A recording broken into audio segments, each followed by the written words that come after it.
to strengthen the foundation of human development, higher education in the region is now emerging as the important pillar that can be ignored. Despite being located in the midst of the local life, regional colleges have tremendous impact for individuals and for communities. For further information, we will listen to our reporter, Manawa Salwa. Okay, thank you, Fanny.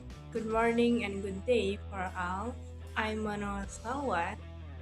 Now I'm with the head of education department, Mrs. Mariani. Selamat pagi, Ibu.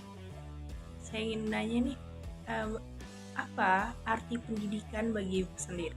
Arti pendidikan, pendidikan itu sangat penting melebihi ilmu itu sendiri. Paham? Artinya ilmu itu tidak akan diperoleh jika tidak ada proses pendidikan. Bagaimana Ibu memandang peran pendidikan dalam pembentukan masa depan individu dan masyarakat? Karena tadi sudah dikatakan bahwa pendidikan itu sangat penting gitu ya.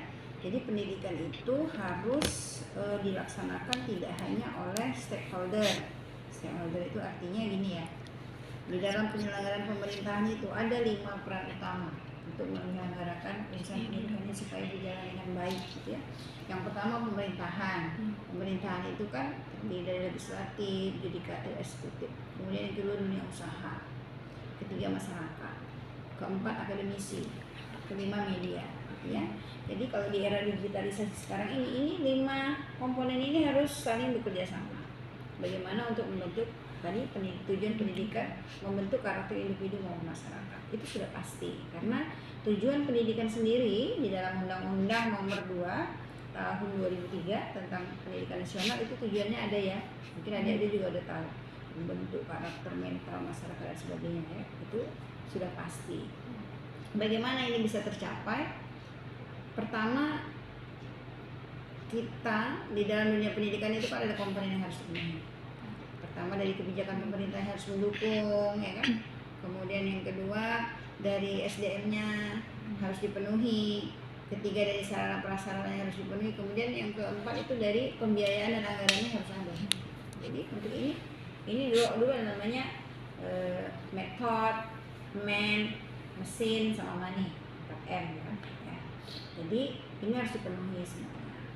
Nggak bisa pendidikan itu berdiri sendiri hanya dinas pendidikan gitu. Untuk membaikkan guru-guru, membaikkan kepala sekolah, membaikkan penjaga sekolah maupun semua sumber daya yang di sekolah itu harus kolaborasi. Jadi mengenai anggaran juga nggak bisa hanya bergantung pada pemerintah gitu. Jadi sebenarnya harus ada kolaborasi dan peran-peran dunia usaha maupun masyarakat yang diwakili oleh komite sekolah gitu ya. Jadi kalau hanya bergantung pada anggaran yang diberikan pemerintah itu nggak akan tercapai tujuan pendidikan untuk membentuk karakter individu tadi. Nah untuk teknisnya bagaimana membentuk karakter individu dan masyarakat tadi itu yang jadi komponen penting itu gurunya. Jadi gurunya ini harus kompeten. Kompeten tidak arti hanya mereka menguasai profesionalitas, kompetensi teknis mereka sebagai guru, tapi mereka harus kompeten, punya kompetensi juga kompetensi sosialnya. Perilaku guru itu jadi teladan bagi siswa. Jadi kalau ada guru pinter tapi perilakunya nggak baik, nggak bagus juga. Jadi yang penting itu attitude. Jadi ilmu itu yang penting itu adabnya dulu. Jadi kalau adab gurunya baik, kemudian dia punya kemampuan dan keilmuan yang baik, ilmunya itu berkah, bisa di-share ke anak-anak juga jadi baik. Jadi kalau sekarang kan pakai platformnya Merdeka Belajar. Platformnya dia kurikulumnya kurikulum merdeka. Ya, jadi kalian ini calon-calon guru itu harus menguasai bahwa kita menjadi guru itu kalau dulu satu arah, apa yang dikatakan A sama gurunya diterima muridnya A. Kemudian berubah menjadi 2 arah, anak-anak udah bisa bertanya gitu kan. Oke. Kemudian berikutnya tematik namanya. Semester ini harus ini pelajarannya gitu. Jadi pemerintah kan dievaluasi terus. Jadi ada perubahan-perubahan. Sekarang ini platform Merdeka Belajar, kurikulum Merdeka ini lebih memberikan peluang kepada guru-guru untuk mereka berekspresi bagaimana mengajarkan guru. Kamu guru bahasa Inggris, esok kamu nggak hanya di rumah nyatet, tulis papan tulis, ini catat kasih soal, nggak kayak gitu. Jadi sekarang kan banyak media, metode pengajarannya juga, belajarnya juga tidak hanya dalam ruang kelas tapi di luar kelas gitu ya. Jadi ketika ini sudah berjalan dengan baik, ikatan bonding kita kepada anak-anak guru antara guru dengan anak-anak sudah terbentuk, anaknya itu senang belajar, senang menerima pelajaran.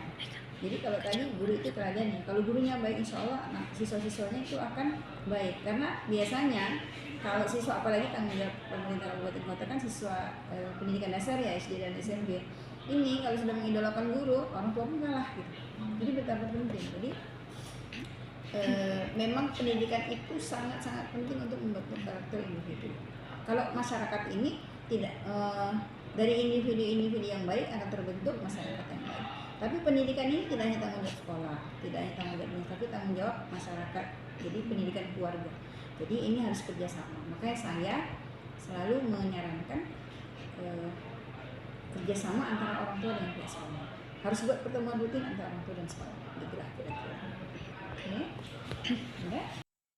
Seperti yang Ibu jelaskan sebelumnya bahwa pendidikan itu sangat penting, dan kita tahu banyak sekali siswa yang juga paham pentingnya pendidikan, namun terkadang ada kendala yang mengharuskan mereka untuk menempuh pendidikan di daerah. Lalu menurut Ibu, bagaimana keberadaan perguruan tinggi di daerah dapat memperkaya pengalaman belajar bagi siswa? Perguruan tinggi itu pasti punya level-levelnya, kan ada grade ya, akreditasi A, B, C. Jadi akreditasi itu menunjukkan kualitas perguruan tingginya, skalanya di perguruan tinggi. Kalau saya bilang kita belajar bisa dari mana aja.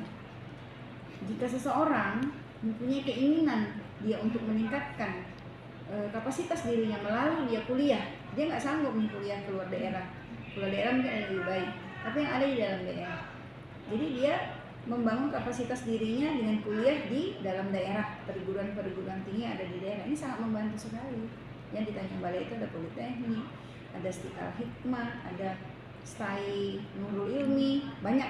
Jadi ini kan bisa mengakomodir masyarakat yang tidak mampu untuk mereka kuliah keluar daerah, sehingga mereka kuliah di dalam daerah. Tinggal sekarang bagaimana kita nge-push perguruan tingginya ini supaya akreditasinya baik, paling tidak selevel dengan yang di luar daerah. Kalaupun itu kita tidak peroleh di sini, itu kita pengembangan diri bisa dari diri sendiri. Belajar itu kan tidak hanya di kampus. Sekarang juga kurikulum Merdeka terhadap kampus Merdeka gitu kan istilahnya. Jadi kita kan bisa belajar melalui diskusi, melalui ikut seminar-seminar, webinar, rajin cari aja informasi. Sekarang kan istilahnya borderless, dunia tanpa batas ya. Apalagi bahasa Inggris, meningkatkan kemampuan kapasitas berbahasa Inggris kalian tidak hanya diperoleh dari UNA ya, bentuk komunitas-komunitas, cari komunitas-komunitas ya, bisa kan melalui link komunitas keluarga pun bisa kita masuk di dalamnya. Jadi itu tidak masalah, cuman tinggal bergantung, memang ada perbedaan. Kadang-kadang di daerahnya kan ketertinggalan sangat kelihatan karena SDM-nya yang kurang, mau cari dosen yang akreditasi aja susah misalnya gitu kan, itu memang jadi tantangan kan. Dan yang terakhir nih Bu, apa pesan Ibu untuk generasi muda untuk tertarik masuk perguruan tinggi? Kadang-kadang kita kemampuan ekonomi orang tua bla bla bla, ada masalah tantangan itu dihadapi. Jadi kalau sudah punya kemauan, punya niat, itu pasti ada jalan. Itu yang pertama. Tanamkan niat bahwa kita memang ingin kuliah. Saya nggak mau hanya SMA. Itu niatnya dulu, niatkan dulu gitu. Nah, niatkan dulu untuk generasi ya, niatkan dulu bahwa kita memang harus menuntut ilmu setinggi-tingginya. Kan tadi anjurkan juga ya, menuntut ilmu. Karena apa? Ilmu itu kan jendela dunia. Melalui ilmu itu kita bisa peroleh rezeki. Itu ditanamkan. Coba kalau kita hanya tamat SMA, mau cari kerja juga peluangnya sedikit. Kalau kita sudah kuliah gitu. Jadi kalaupun mau kuliah ini hambatannya banyak, ya kita banyak cara gitu. Ya harus punya tekad yang kuat, pasti Allah tolong. Ikhtiarnya itu banyak. Sekarang banyak program-program beasiswa, ya kan, di Politeknik itu ada program beasiswa, kuliahnya gratis, dikasih lagi uang saku. Sekarang itu mereka kan alhamdulillah, dan UNA mungkin punya juga, kan itu kan beasiswa harus dikejar. Gitu. Jadi generasi muda ini harus punya mindset maju gitu. Jangan hanya mentok nerima apa adanya gitu, itu salah. Jadi nggak masalah mau kuliah di daerah, mau kuliah di luar daerah, mau luar negeri, itu bebas-bebas saja. Tinggal yang kedua, memang menjaga perilaku dan adab itu harus jangan menjadi generasi yang mudah putus asa gitu. Teruslah bergaul dengan orang-orang yang baik, jadi sehingga kita ngikut baik gitu. Jangan hindarkan untuk hal yang tidak baik ya, apalagi sekarang narkoba. Ini gadget ini juga luar biasa. Menggunakan gadget ini kita baca bismillah dulu. Karena apa? Ketika kita baca bismillah dengan menyebut nama Allah, contoh ya, kita ini akan diarahkan nih hati kita nggak buka ini. Kita tergoda ini mau buka situs ini yang nggak baik, nggak usah, nggak boleh. Itu deh. Kenapa? Kita dalam keperilakuan kita sehari kita harus terus minta ditemani sama Allah, ya Tuhan Yang Maha Esa. Jadi artinya kita itu niat kita itu harus diperbaharui setiap hari. Ini godaannya banyak, generasi itu godaannya banyak, apalagi laki-laki, perempuan, berdua-dua nih kalau udah begitu tak menjadi kuliah misalnya. Jadi pesan saya tetap bersemangat untuk menuntut ilmu setinggi-tingginya. Apapun tantangannya, apapun masalahnya dihadapi dengan tekad yang kuat pasti ada solusinya, gitu ya. Kemudian harus dibangun karakter atau jiwa-jiwa yang disiplin, berniat untuk melakukan hal-hal yang baik. Terus yang ketiga, itu kita nggak bisa jalan sendiri. Cari komunitas-komunitas, baik yang sefrekuensi dengan kita, sehingga kita itu terus dikuatkan. Lebih baik yang bersama-sama bareng-bareng daripada yang sendiri-sendiri. Gitu ya, hindarkan dari hal-hal narkoba, kemudian minum-minuman keras, pergaulan bebas yang tidak baik. Karena apa? Kalau kami yang tua-tua nih besok bisa mati ya. Sementara 10 tahun, 20 tahun, 30 tahun yang akan datang itu masa depan bangsa ini kan ada di tangan anak-anak muda seperti adik-adik semua. Gitu ya. Jadi tetap semangat. Nggak boleh. Semangat. Jangan kasih kendor. Gitu kan. Oke ya? Baik, terima kasih Bu atas waktunya. Selamat pagi. Assalamualaikum warahmatullahi wabarakatuh. So, education at regional tertiary institution remains of significant value because it ensures the development of skills and knowledge at the higher level, provides better employment opportunities, and has the potential to improve the quality of life of individuals and support the development of local communities.